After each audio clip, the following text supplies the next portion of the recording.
Good morning, ladies and gentlemen. Happy Friday. A couple little things before we get started.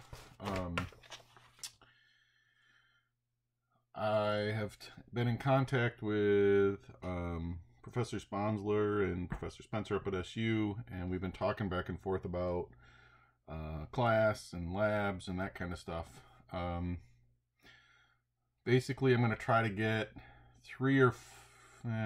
hopefully three more labs in before the end of the year, right? And I'm trying to plan that out. And they're fine with that. So if we can get three more labs done between now and the end, we're good. If we get anything more than that, that'll even be better. But we need to try to get at least 3 done with labs, right? And then they'll be happy with that.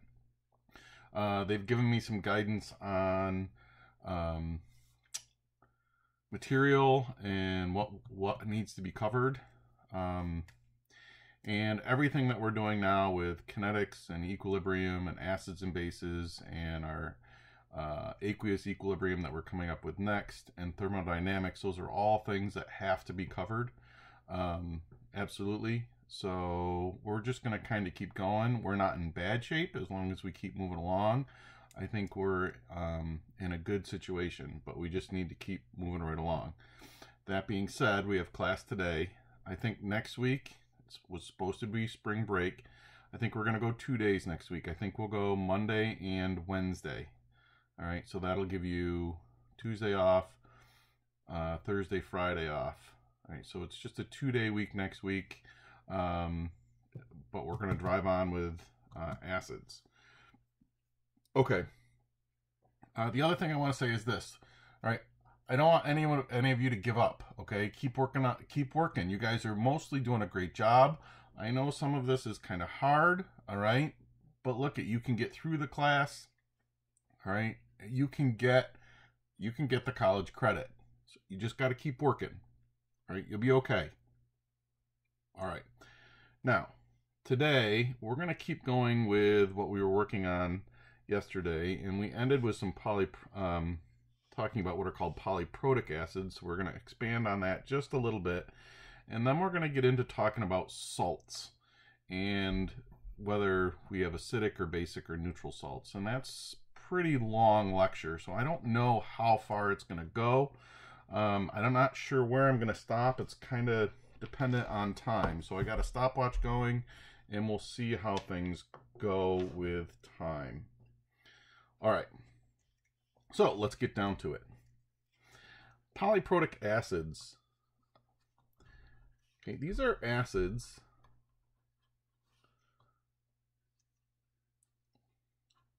that have more than one hydrogen atom that can ionize. And we've already, this just gives a name to it. Polyprotic means many protons. Okay, so we said we had monoprotic acids, and mono means one. So these are acids that produce one H+, and an example would be HCl. Then we had our diprotics, right? Those are 2 protons, so these produce 2 H+, and we talked about H2SO4. And then we have triprotic, right? And these will produce up to 3 H+ in solution, like H3PO4. Now, when we look at these, right, and let's focus on di and triprotic. The first ionization is always the strongest. Right? Now, a lot of the time it's a strong. Your first ionization energy actually is a strong acid, and that first ionization will completely ionize, but not always. All right, but the first ionization energy, the loss of the first electron, is always the strongest. All right. Now, when we talk about its Ka, we call it Ka1 for the first ionization constant. The second ionization is usually weak. All right, so these are usually act like weak acids. Okay, so these usually the first ionization usually acts like a strong acid, but not always. The second ionization is usually a weak acid. And the other thing is, it's always weaker than the first ionization energy. It's much easier to lose the first hydrogen ion than it is to lose the second. Right? And this is called Ka number 2. If it has a third ionization energy, not ionization energy, if it has a third ionization, it is the weakest. And we call this Ka number 3. Now, I went and I pulled the Kas for H3PO4, phosphoric acid. Okay. So this is a triprotic acid. It can lose up to 3 protons.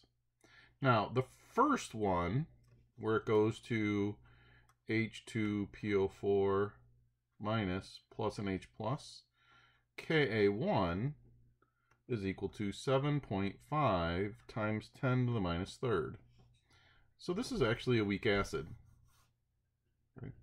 Now, when it goes from H2PO4 minus to HPO4 minus 2 plus an H plus, when it loses that second hydrogen ion, Ka number 2 is 6.2 times 10 to the minus 8th.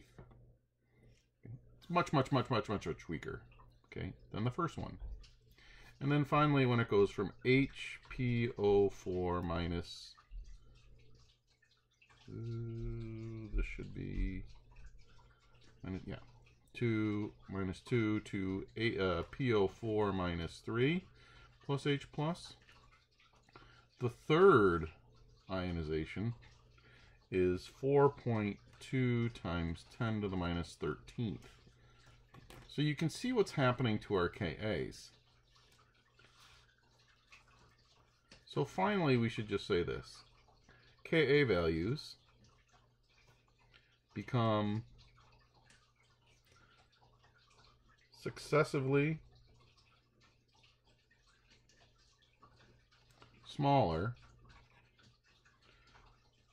as protons are removed. So if we were looking at H3PO4, would this third ionization energy really change our pH much? And the answer is no, okay, because it's producing so few H plus ions. This guy right here, our first ionization energy, our first ionization of H plus, this would give us most of the concentration of H plus in this series.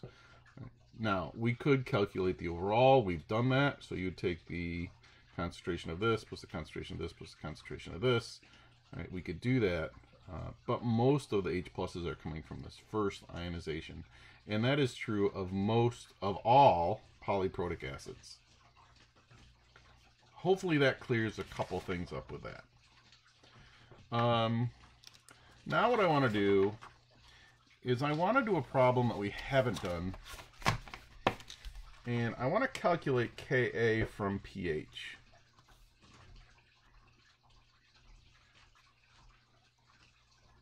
And you could do this with Kb from pH also.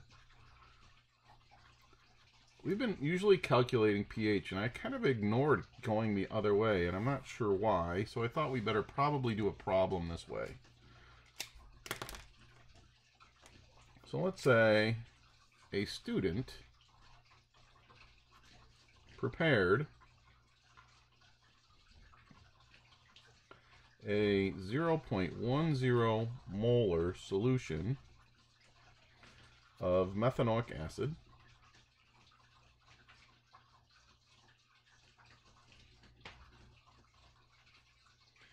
which is HCOOH, and found its pH to be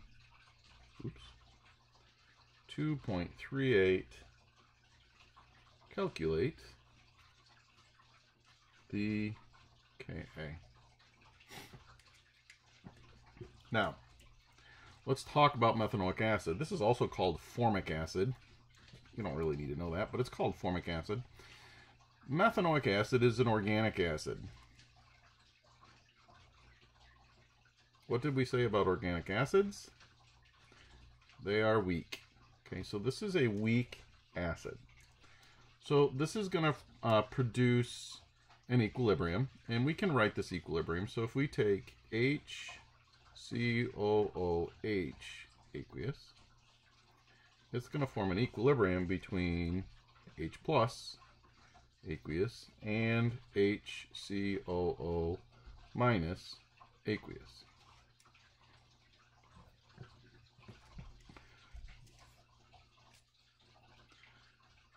Now what we can do is we know the pH, so we can actually calculate the concentration of H plus. We can calculate the concentration of H plus using concentration of H plus is equal to 10 to the negative pH. And I give you this equation. I don't know if we used it, but it's a shortcut. Or you could just use pH equals the negative log of concentration of H plus. Right, but that's what this actually is.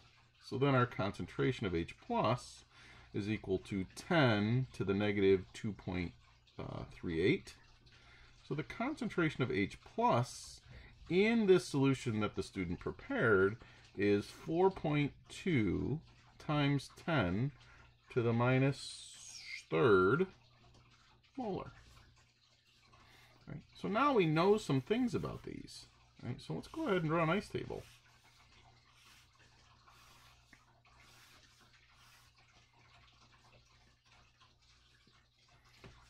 What was the molarity that we started with this methanoic acid? Well, it gives us a molarity of 0.10 molar. Okay, we know we started with none of that. When we first made the solution, we had none of this and we had none of this. After we made the solution, we measured the pH, which tells us the concentration of H plus. So that means we now know how much H plus was produced. Okay, it went up 4.2 times 10 to the minus third molar. Well, if this went up that, so did this. And this one went down 4.2 times 10 to the minus third molar. All right, so if we come down and get at equilibrium, we subtract 0.10 minus 4.2 times 10 to the minus third. This is 4.2 times 10 to the minus third, and this is 4.2 times 10 to the minus third. Now, we're going to eventually write our equilibrium expression, or our Ka, but let's just talk about this real quick. 0.10, and let's put this in standard notation, 0.0042. Okay, if we look at sig figs, this is to the 100th place, right? And this is way out here. Okay, so when we subtract these, does this number even matter with significant figures? And the answer is no. Okay, this is too exact compared to this number. So with sig figs, I can just ignore this part and I can say, hey, look at, with sig figs,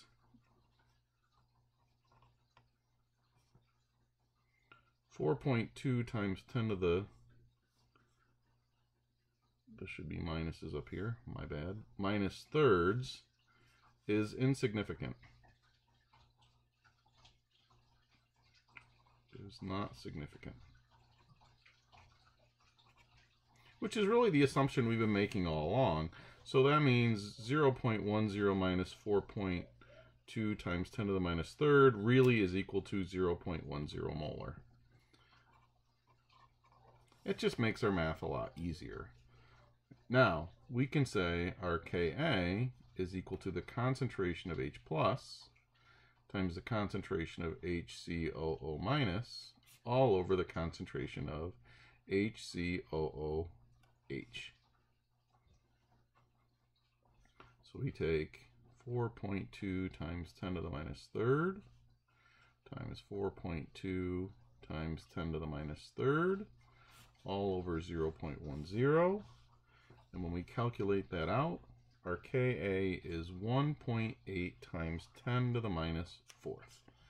Okay. Look, when you're dealing with your weeks, you're going to probably make these assumptions. All right, make your life easy. All right, and they work, and it's fine. So this is just kind of working the other way. I wanted to do one of these before we kind of moved on to what we're going to deal with next. All right, hopefully that helps a little bit. All right, now, the next thing we're going to go into are called properties of salts.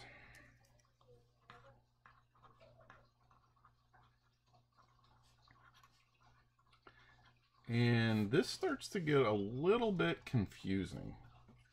So I'm going to take it slow, and we're going to take it in steps, and we'll see how things go. So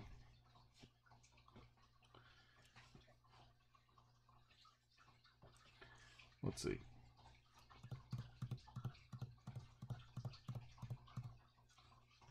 Let's start this way. So our salts are ionic compounds. Okay, so there are ionic compounds. And when we dissolve salts in water,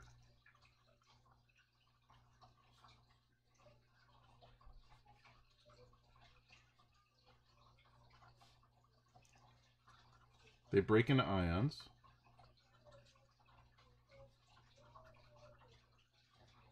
because of molecule ion attraction.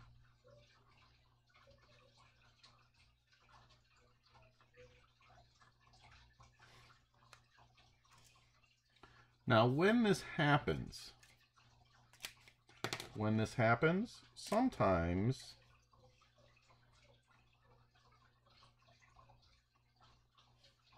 the ions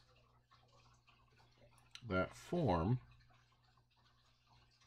act like an acid or a base.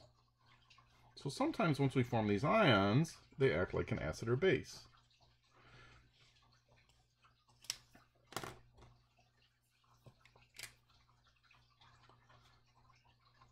So when salts are dissolved in water, they can produce acidic, neutral, or basic solutions. Right, so they can produce all three depending on what the salt is. Now, before we actually get into this, I want to make sure that you understand this. All right, so let's talk about, let's say that we dissolve NaCl solid in H2O, and we get Na plus aqueous and Cl minus aqueous.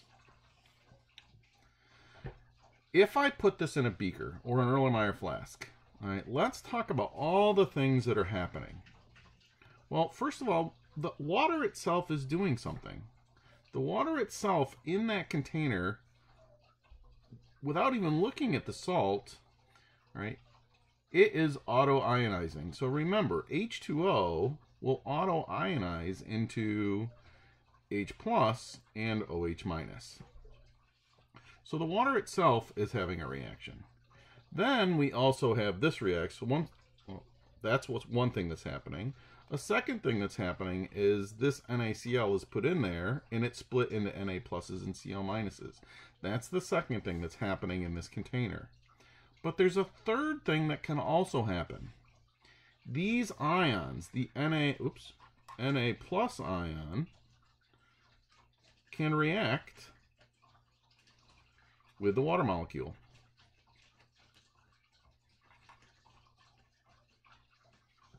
And do something. Okay?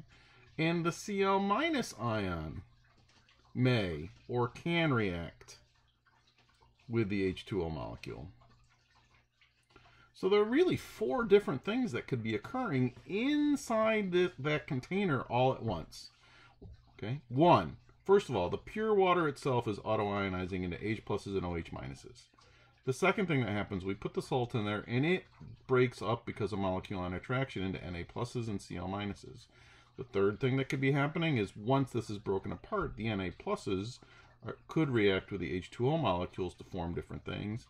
And then fourth, the Cl minus ion could react with these. So there's a whole bunch of stuff that's happening here. And you got to remember there's more than one thing happening in the container at once, right? Especially when we're dealing with these salts. Okay, so these ions can have an effect on the water molecule.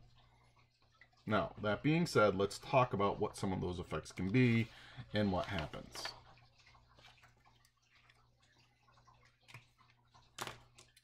So,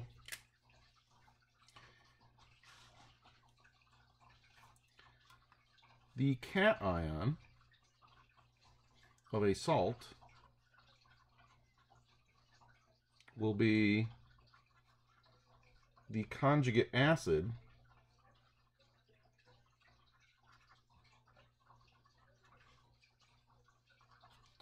of either a strong base or a weak base. Okay, the cation, or the positive ion of salt, will be the conjugate acid of either a strong base or a weak base. The anion, or the negative ion of a salt, will be the conjugate base of a weak or strong acid. So when we're trying to come up with the conjugate acids and bases of each of them, right? So to the cation, and let's use NaCl as our salt. So our cation would be Na.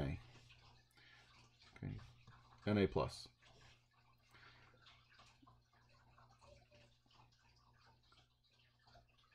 We would add OH minus to this to get its conjugate. Right, so the cation is the conjugate acid for a strong or weak base. So to come up with the base, we add OH minus, and this would be its conjugate base. For the anion, and in this case it's Cl minus, okay. For an anion, the conjugate, the conjugate bit will be the conjugate base of a weak or strong acid. So to make this an acid, we add H plus. We crisscross H plus and Cl minus, and we get HCl. This HCl would be the conjugate acid. Right. We're going to need to be able to look at these, okay, to decide what's going on with the pH of our salts. So let's try another one. Let's look at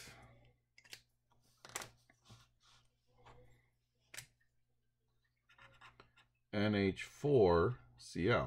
And this is an ionic compound. It's a salt. Right? So if we look at this, the ions are NH4 plus and Cl minus. All right, so this is my cation. Okay, so we're going to add OH minus to it. So when we crisscross that, we get NH4OH.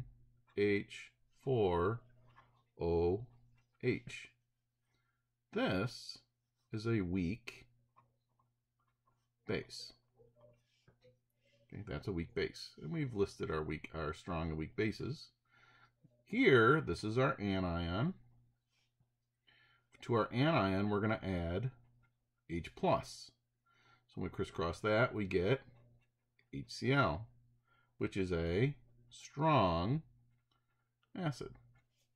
All right, so this is the first thing you're going to do when you figure out what your salts are. So we could have produced this salt from adding this weak base and this strong acid together, and it would have formed that salt. Let's write that down. So NH4Cl was prepared from a weak base, a weak base and a strong acid.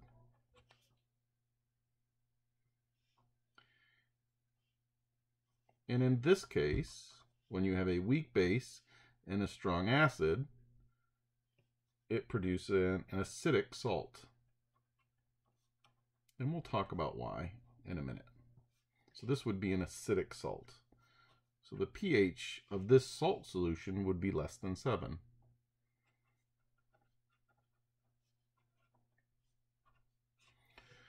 So when we're trying to figure out properties of salts, we have to look at their conjugate acids and bases of the cation and ion. That's what we're going to look at.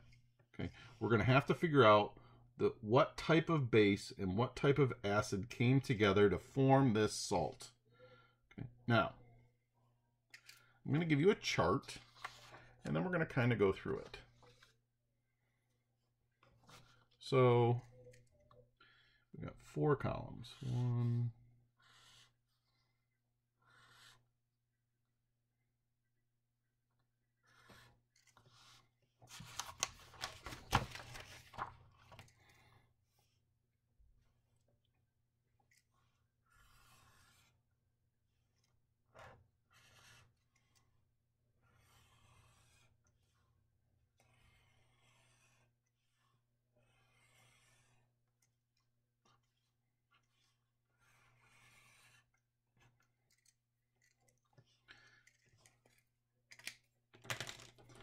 in this column, this is acid used.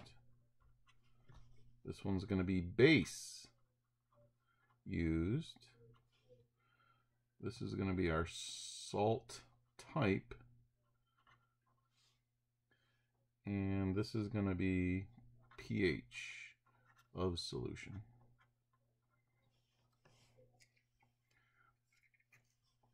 So if we use a strong acid and a strong base, these salt types are neutral. And the pH is going to be close to 7. Probably won't be exactly 7 unless you keep it away from the atmosphere. All right, so kind of what happens in the atmosphere with water is it absorbs a little carbon dioxide. All right, and as soon as it does that, it produces a little carbonic acid, and it will be slightly under 7. All right, but generally, if you have a strong acid and a strong base, they come together to form a neutral salt, and it'll be close to 7. All right, well, what if we have a strong acid and a weak base? Well, these will produce acidic salts. So these are going to have pHs less than 7. What if we have a weak acid that we use with a strong base? Well, these are going to produce basic salts, and these will have pHs greater than 7. And then finally, what if we have a weak acid and a weak base? Well, this one, it depends. It depends. We're going to have to look at Ka and Kb.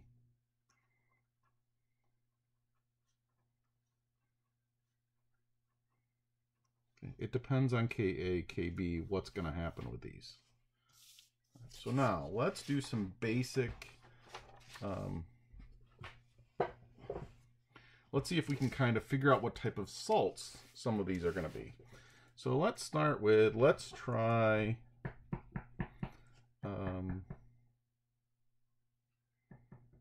let's try this one. Let's say I have NaNO3.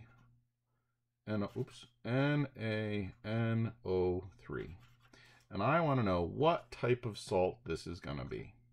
Well, the first thing I do is I break it into ions. All right, so the ions are going to be Na plus and NO3 minus. What do I put with the Na plus? Well, the cation, we crisscross it with OH to form our base. NaOH. The negative ion, or the anion, we crisscross with hydrogen, and we get HNO3. So if we look at this, NaOH is a strong base. HNO3 is a strong acid. Well, if we have a strong acid and a strong base, this is a neutral salt.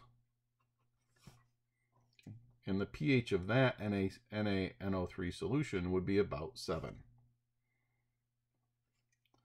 Let's try another one.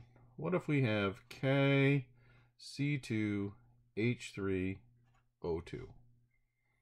Well, the ions are going to be K pluses, and C2H3O2 minuses.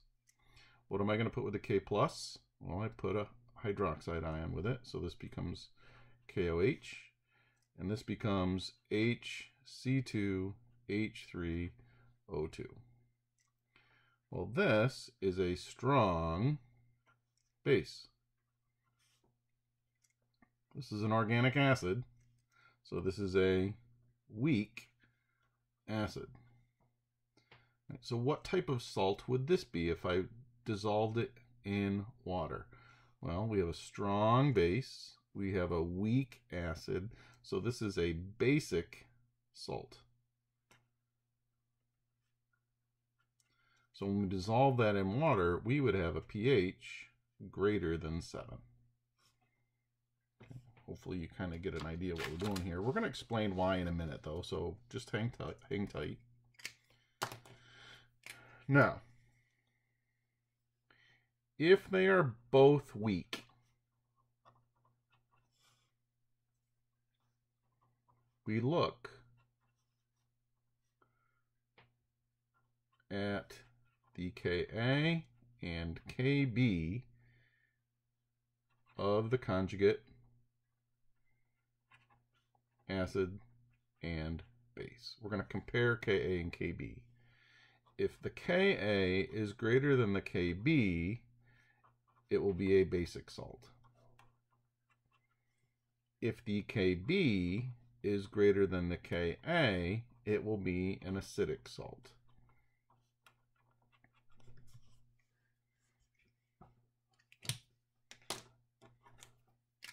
So let's try one. Let's use NH4F.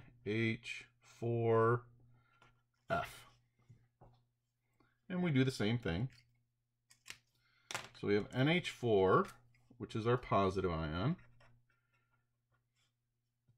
We're going to crisscross that with OH, so we end up with NH4OH.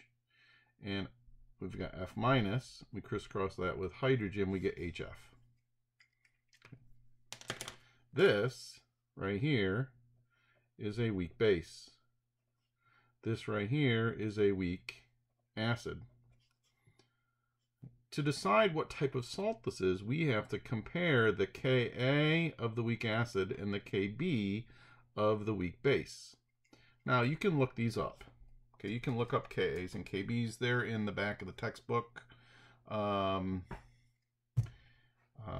If they're not in the back of the textbook, you could just do a quick Google search. All right, so I looked these up, and the Kb of this guy is 1.78 times 10 to the minus 5th. And the Ka of HF is 6.8 times 10 to the minus 4th.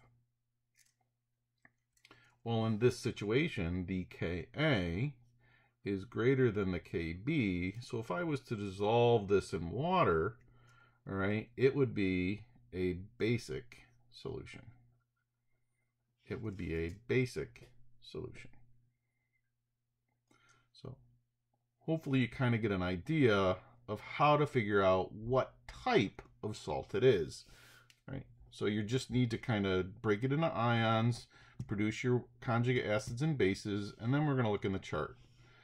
Not only do you have to decide what type of salt it is, but you need to be able to explain why it happens. And that's where things start to get a little dicey, all right? And that's where we're going to head next.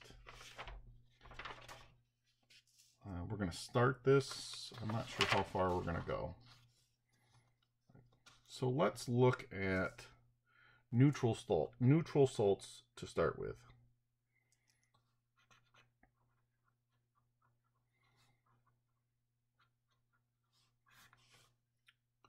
Neutral salts. This is when neutral salts are produced when we react a strong acid and a strong base. So if we put a strong acid together and a strong base, we will get a neutral salt. An example of a neutral salt is NaCl. So if we take NaCl solid and we dissolve it in water, we get Na plus aqueous and Cl minus aqueous.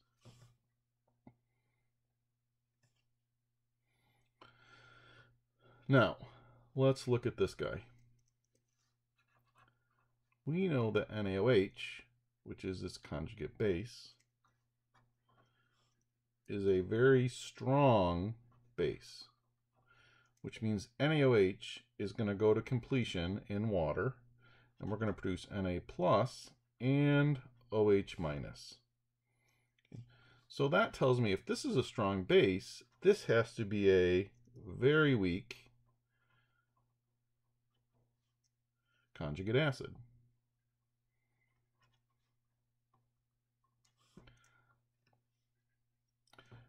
So the question is for you, will this go that way? Does the reverse reaction happen? It does not. That's not going to happen. So the Na is never going to react with OH minus to produce NaOH. Okay? This Na is not going to do that. So Na plus has no affinity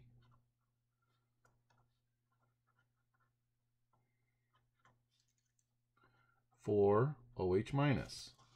In other words, it does not want to react with the OH minus.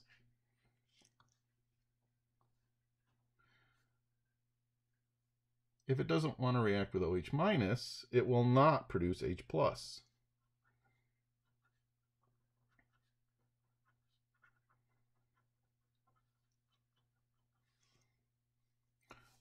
Well, if it doesn't affect OH or it doesn't affect H plus, the Na will not affect pH.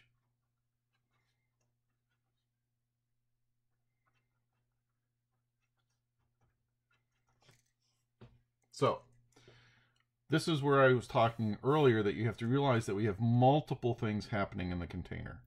All right, so let's go back to up here. So we take NaCl, we dissolve it in water, and we get Na pluses and Cl minuses. In the same container, H2O is ionizing into H pluses and OH minuses. Okay, so we have that happening also. Now, what we just talked about up here is I want to know, will this Na react with this H plus, or will this Na react with this OH minus? Right? Will it do something to the water molecule? Well, by looking up here, we know that it has no affinity for either one of them. It's not going to do anything to the H plus because they're both positive. And it doesn't want the OH minus because if it wanted the OH minus, it would produce more NaOH. Right? So the Na has no affinity for either one of these. Let's look at our Cl minus ion then and do the same exact thing. So our conjugate acid of Cl is HCl. And HCl is a strong acid. When we put it in water, it produces H plus and Cl minus. Matter of fact, it completely goes, oh, well, it's a very strong acid. It goes over here. Now, Cl minus is a very weak base.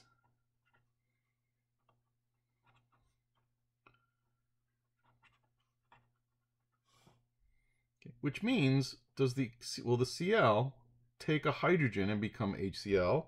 The answer is no. All right, it's not going to go in the reverse direction. It's not going to take an H plus that's floating around and come together to form HCl. So the Cl minus has no affinity for H plus.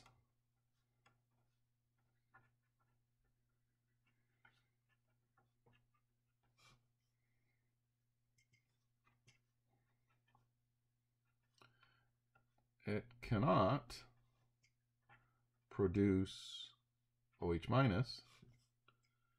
Okay, and again, it will not affect pH.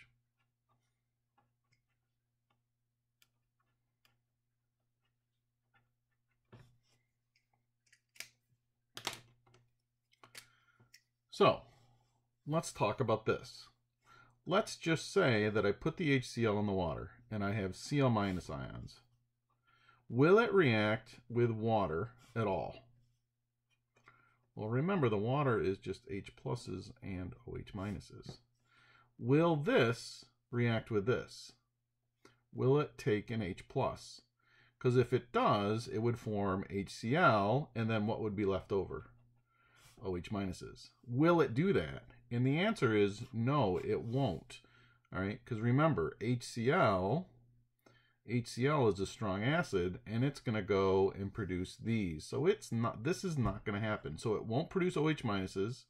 It won't take an H plus, so it will not affect the pH. Okay. Wow, that was a lot, I know.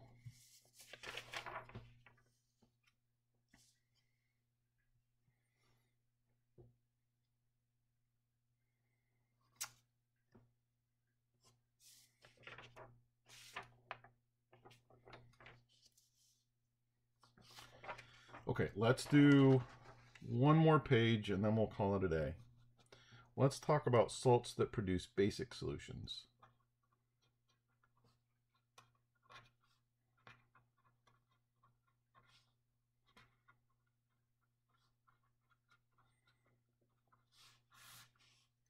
So this is when we have a strong base and a weak acid.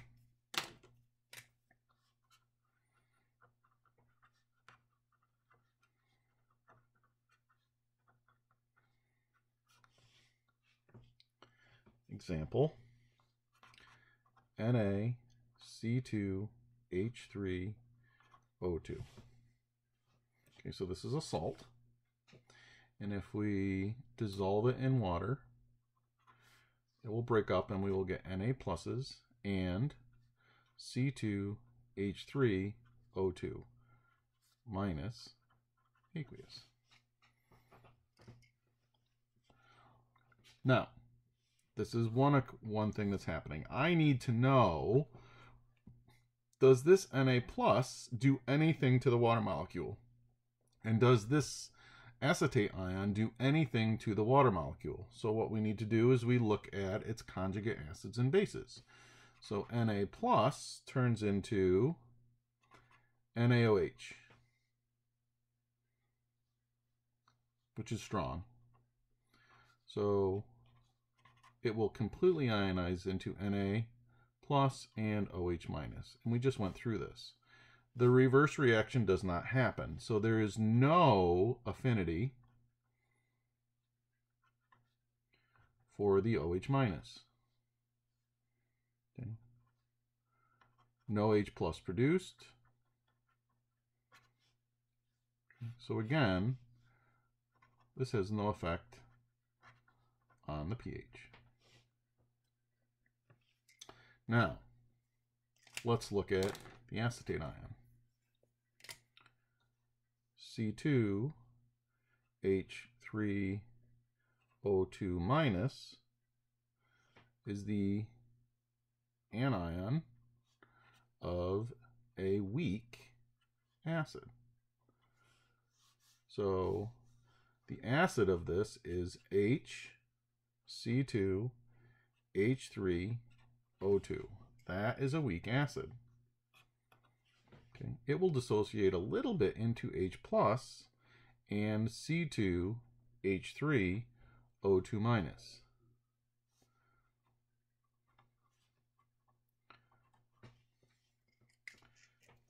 But this is an equilibrium because this is weak.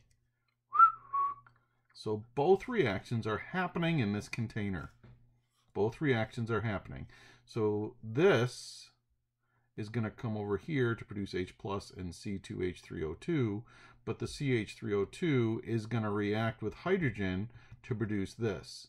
And remember, this is a weak acid, so it's going to favor this side. It's going to want to become HC2H3O2. Right? So now, this is a weak acid, and this is a stronger conjugate base, which means it's going to want to go in the reverse direction.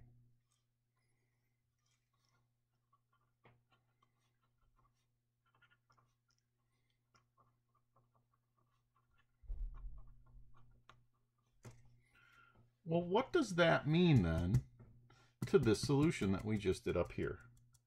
All right. So what it means is that the acetate ion, this ion right here, the C2H3O2 minus ion, has an affinity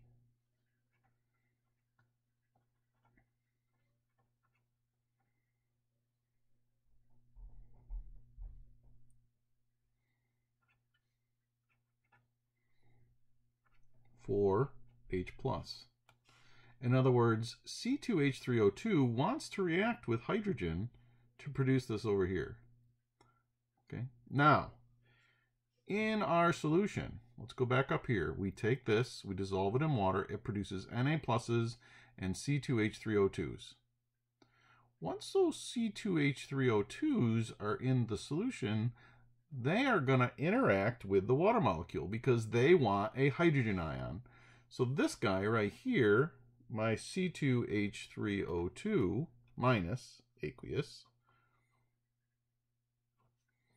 is going to react with water because it wants one of these H's.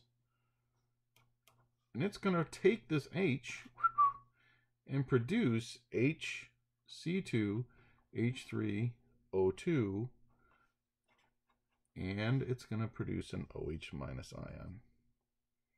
Okay, so this right here is happening in our solution. It's producing OH minus, which makes this a basic solution. It's making it a basic solution. Let's just quick run through and summarize that again. All right, so remember, there's lots of things that's going to happen in that container all at once. In that container, we have H2O turning into H plus and OH minus. All right, that's happening automatically. Not much, but a little bit. Next, we put our salt in, and we have NaC2H3O2 turning into Na plus aqueous and C2H3O2 minus aqueous. That's the second thing that happens in there. Now, once this is in the container, these ions can interact with this water molecule. Now, the Na plus has no affinity for OH minus. That's what this was. It has no affinity. So it's not going to do anything to the water molecules. This guy does have an affinity. It has an affinity for H pluses because it's that weak ion. It wants to react with H plus to produce this. So the third thing that's happening in our container is now the C2H3O2 minus aqueous reacts with the water molecule. It's going to take that H to produce HC2H3O2, and OH minus. So we have all three of these happening in the container all at once. And since we're producing extra OH minuses, this whole thing is basic. Okay, that's where we're going to stop for today. All right, I need you to read the textbook and the review book on this stuff because this is some tough stuff. All right, and we're going to keep going next class, and we'll talk about the other types of salts and how they work. All right, have a good weekend, and we will see you on Monday.